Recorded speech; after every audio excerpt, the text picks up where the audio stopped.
अच्छा बच्चों, हमारा लेक्चर नंबर 2 है। आप में से कौन बताएगा कि आप हमने फर्स्ट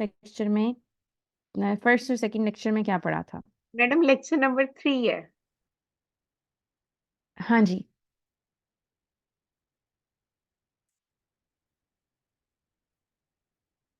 हाँ जी मैडम, हाँ जी, मैं पूछ रही हूँ इनसे कि लेक्चर नंबर 1 और 2 में क्या पढ़ा था इन्होंने।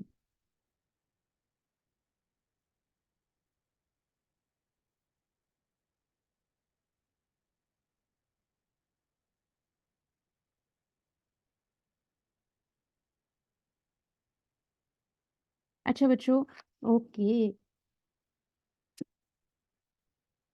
5 लोगों को पता है कि हमने लेक्चर में क्या पढ़ा था। इंट्रोडक्शन पढ़ा था, नीश देखी थी, गुड आंसर। हमने देखा था कि हम वाकई के स्पोकन की इंग्लिश में क्या है।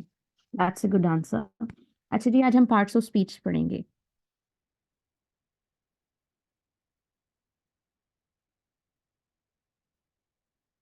पार्ट्स ऑफ स्पीच क्या होते हैं? In linguistics we divide things on the basis of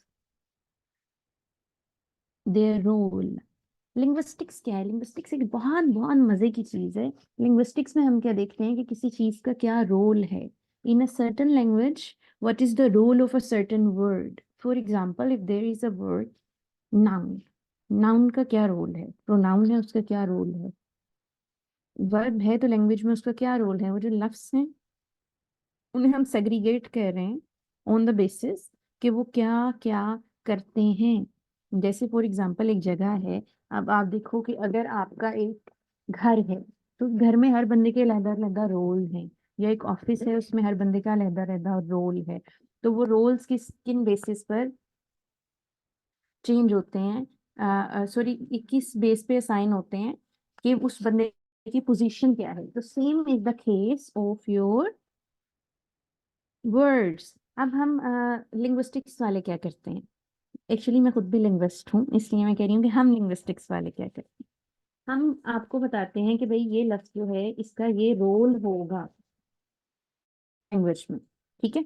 अब कितने पार्ट ऑफ स्पीच है इंग्लिश लैंग्वेज में? There are 8 part of speech in English language. आपने परेशान नहीं होना ये जब अगर कोई आपसे पूछे आर्टिकल या डिटरमाइनर। आप लोग जो एनटीएस का भी टेस्ट देते हैं ना, सब्जेक्ट टेस्ट, उसके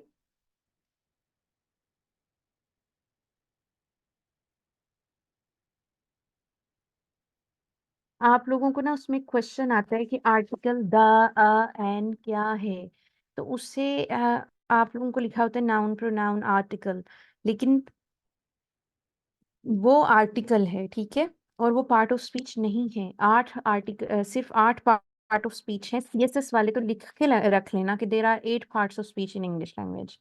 आर्टिकल या डिटरमाइनर जो है वो पार्ट ऑफ स्पीच नहीं है। क्यों नहीं है? क्योंकि वो उसका कोई रोल नहीं है, वो एक सपोर्टिंग चीज है।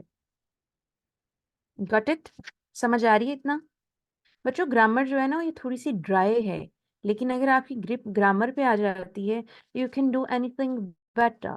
फॉर एग्जाम्पल, अब अगर मैं आपसे एक बहुत कह लो कि क्लियरली सी एक बात करूँ ना, तो आप मुझे कहो कि मैडम ये जो टेंस है इसे ट्रांसलेट कर दे।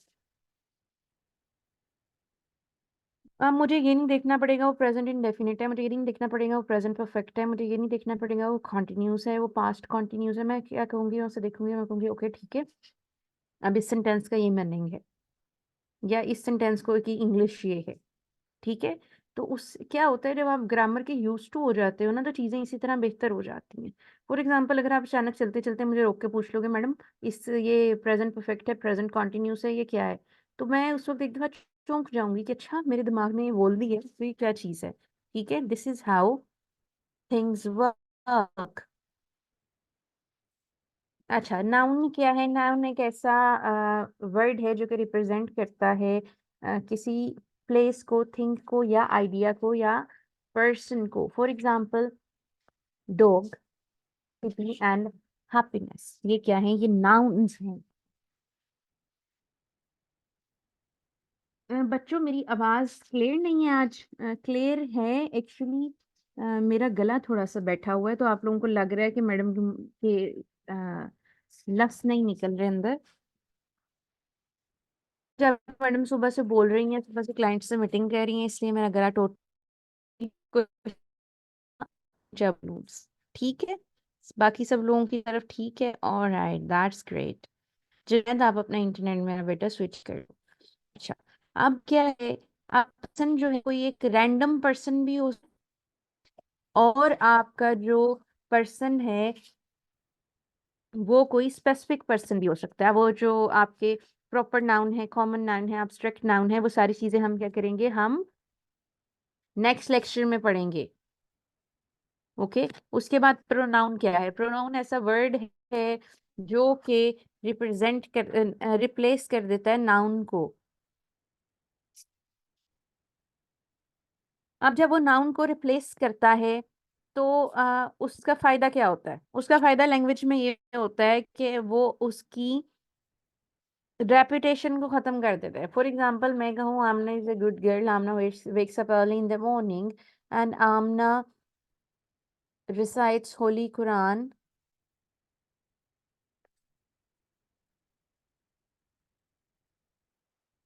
डेली। ठीक है। तो अब क्या है, वो आमना जो है उसकी रेपुटेशन किसने खत्म कर दी? अ, आमना in the-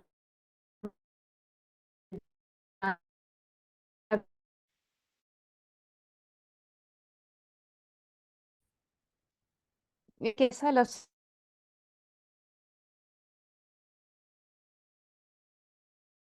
She's-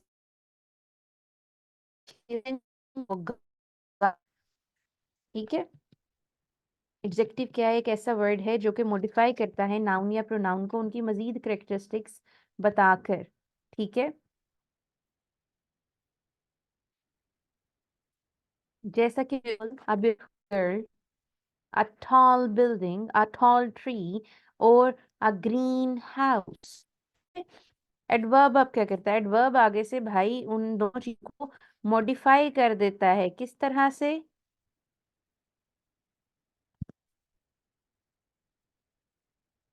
उनके मैनर, प्लेस, टाइम और डिग्री के बारे में इंफॉर्मेशन देता है। बच्चों, जब इंटरनेट खराब होता है ना, तो मेरी स्क्रीन के ऊपर एक बड़ा सा लिखा हुआ आ जाता है, इंटरनेट इज नॉट स्टेबल। ठीक है। तो इंटरनेट जो है वो स्टेबल है मेरी तरफ से, मैं इनफ ऊंची आवाज में बोल रही हूँ, आपको जाएगी। Just don't worry about it. अच्छा, अब एडवर्ब क्या कहता है? एडवर्ब हमें बताता है मैनर, किस तरह कोई चीज हुई, प्लेस, किस जगह पे कोई चीज हुई, किस वक्त कोई चीज हुई, किस हद तक। डिग्री क्या होता है? टू व्हाट एक्सटेंट कोई चीज हुई, जैसे वेरी गुड। ठीक है। तो अब वो वेरी गुड क्या है? वो एक बेहतरीन चीज को बता रहा है। Phrase क्या है?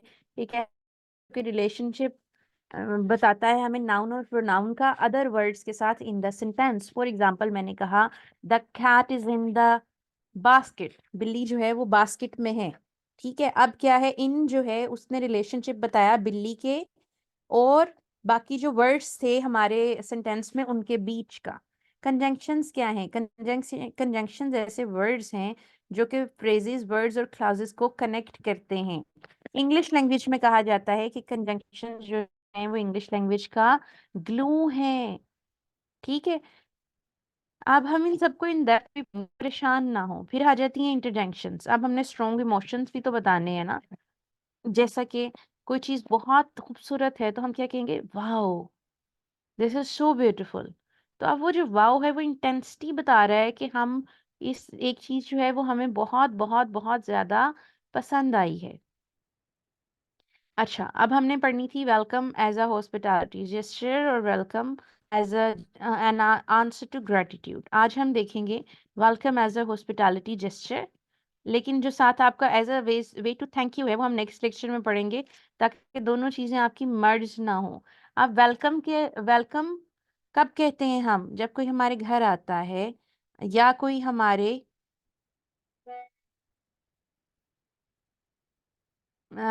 ऑफिस में आता है या वो कोई हमारे इवेंट में आता है, तो हम क्या करते हैं कि उसे वेलकम कहते हैं। ठीक है, अब वो वेलकम क्या है, वो हो गया एक आ, आप कह लो एक जेस्चर ऑफ हॉस्पिटैलिटी हो गया कि कोई बंदा हमारे पास आया है तो हमने उसे खुशी से वेलकम किया है। Number one is you are most welcome, आपको बहुत खुश आमदेद। वेलकम अबोर्ड, अबोर्ड कब कहते हैं, वेलकम अबोर्ड कब कहते हैं, जब कोई बंदा हमारे साथ काम करने के लिए आए। ठीक है, वेलकम टू आवर प्लेस और इवेंट, कि हमारे इवेंट या हमारी प्लेस पर खुश आमदेद। It's a pleasure to welcome you, कि आपको, हमें बड़ी खुशी है, आपको हम खुश आमदेद कह रहे हैं कि आपके आने की हमें बहुत खुशी है। Welcome, make yourself at home, खुद को घर पर ही समझें। Welcome, we are thrilled to have you, कि हम बड़े खुश हैं कि आप हमें मिले हैं। You are warmly welcome, warmly welcomed, कि वार्मली वेलकम होता है खुले दिल से इस्तकबाल करना। A heartfelt welcome to you, कि मेरा दिल खुश हो गया आपके आने से। Welcome, it's delight to see you, delight कहते हैं खुशी को। Welcome, your presence is appreciated, कि आपकी मौजूदगी जो है वो बहुत ज़्यादा अप्रिशिएटेड है। Welcome, we have been looking forward to this, कि हम लुकिंग फॉरवर्ड कि अब जो आपकी परफॉर्मेंस है या आपकी कोई चीज़ है हम उसकी तरफ देख रहे हैं कि अब आप परफॉर्म करेंगे या अब आप स्पीच देंगे। ठीक है, you are welcome with open arms, कि आपका खुले दिल से इस्तकबाल है, अब खुले बाजुओं से इस्तकबाल कोई फ्रेज नहीं है। Welcome, feel free to relax, कि आप यहाँ रिलैक्स करें। जब कोई मेहमान आए तो हम उसे कहते हैं आराम से आप रिलैक्स होकर बैठ जाएं। Welcome, we hope we feel you feel at ease. अच्छा, अब क्या है कि हमें उम्मीद है कि आप खुद को आरामदेह महसूस करेंगे। एट ईज होता है आरामदेह महसूस करना। Welcome, we are honoured by your presence, कि हम आपकी प्रेजेंस से बहुत खुश हैं। You are welcome to join us, कि आपका बहुत शुक्रिया कि आप आए हैं। And welcome to join us, बहुत खुश आमदेद। Welcome, we are glad you are here, हमें बहुत खुशी है कि आप यहाँ मौजूद हैं। Welcome, thank you for being here, आपका यहाँ मौजूद होने का बहुत शुक्रिया। You are more than welcome, more than welcome होता है कि खुशामदीद से भी कहीं ज्यादा खुशी है हमें। Welcome, we extend our hospitality to you. Welcome, your arrival brightens our day, कि आप आए हैं तो हमारा दिन जो है वो रोश। Welcome, we are here to make your stay enjoyable, अब हम यहाँ किस लिए मौजूद हैं, हम यहाँ आपका स्टे बेहतर बनाने के लिए मौजूद हैं। Welcome, we are here to assist you, कि आपकी खिदमत के लिए मौजूद हैं। You are welcome to explore and enjoy, explore and enjoy होता है कि किसी जगह आप आए हैं तो अब वहां से आप घूमें फिरें। ठीक है, welcome, we hope you find comfort here, you find comfort here, कि आप यहाँ आराम दे रहेंगे। Welcome, let us know if you need anything, आपका बहुत शुक्रिया अगर आपको कोई सी चीज़ की सॉरी वेलकम, हमें बताएं कि अगर आपको कोई चीज़ चाहिए। Welcome, we are excited to share this with you, हम बहुत एक्साइटेड हैं आपके साथ ये बात शेयर करने के लिए। Welcome, your visit is appreciated, कि आपका जो विजिट है वो बहुत ज़्यादा अप्रिशिएटेड है। You are always welcome back, कि आप जब भी यहाँ आएंगे तो आपको वेलकम कहा जाएगा। अब as a answer to thank you कैसे कहना है ये हम कल पढ़ेंगे। अब हम अपनी प्रोनाउंसिएशन प्रैक्टिस करते हैं। नंबर वन इज हैट, अब आपने 8 साउंड ऐड करना है, आपको याद होगा हमने चीट शीट, बल्कि मैं आपकी चीट शीट खोल के आपको दिखा देती हूँ। हमने चीट शीट ऑफ प्रोनाउंसिएशन पढ़ी, अब हमने उसमें क्या किया कि हमने देखा था हमने कितने वर्ड्स के साथ सी का साउंड, सॉरी एच का साउंड ऐड करना है, किन वर्ड्स के साथ, टी सी पी एंड के साथ हमने क्या करना है, एच का साउंड ऐड करना है। तो अब यहाँ हम सी के साथ एच का साउंड ऐड कर रहे हैं, ये देखेंगे हमारी चीट शीट है जो हमने लास्ट लेक्चर में पढ़ी थी। अच्छा, नंबर वन इज कैट, सी के साथ एच साउंड ऐड।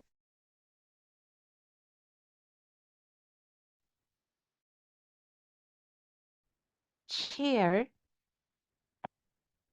क्लाउड, हप, कॉइन। आप लोग बाद में ये रिकॉर्डिंग सुन के प्रैक्टिस कर लीजिएगा। Candle, circle, camp, cake, cherry, crisp। एक तो क्रिस्प होता है फ्रिम या क्रंची चीज, और एक क्रिस्पी कहते हैं ऐसे बंदे को जो कि थोड़ा सा अट्रैक्टिव हो लेकिन वो ड्राई भी हो साथ साथ। calm, couch, cute,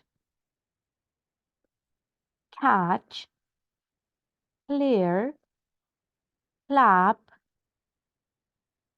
coat, cheese, crisp, curve, cook, chop, calm, carrot, cart।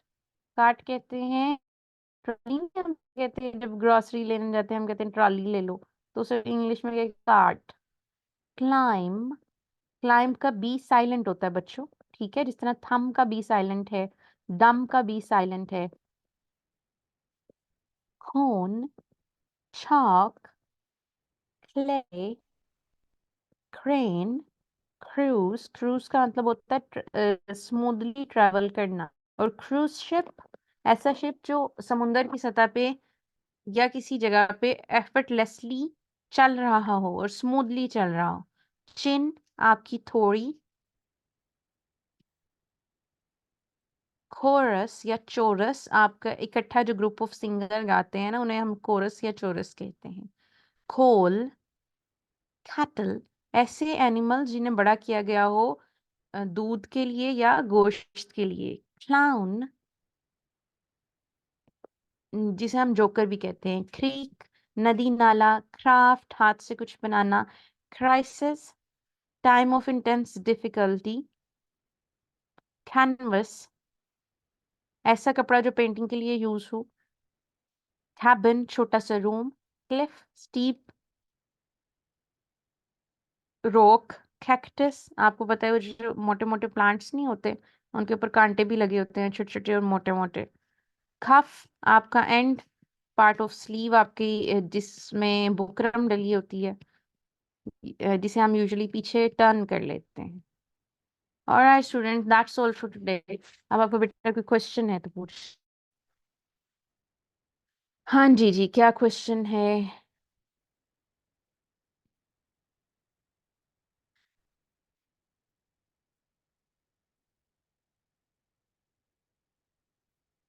आज कोई असाइनमेंट नहीं है मामा। नोट्स पीडीएफ में जो इम्पोर्टेंट होते हैं मैं वो दे देती हूँ, बाकी नहीं देती क्योंकि फिर आप लोग लेक्चर नहीं सुनते।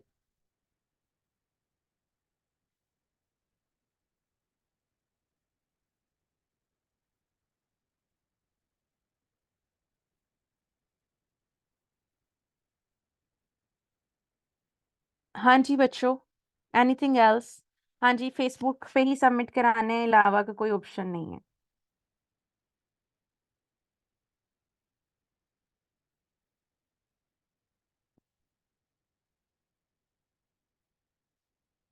हाँ जी बेटा, कैसे करेंगे हम? जैसे मैंने आपको बताया है उस तरह की प्रोनाउंसिएशन बेहतर। Anything else? प्यारे बच्चों, कोई और क्वेश्चन?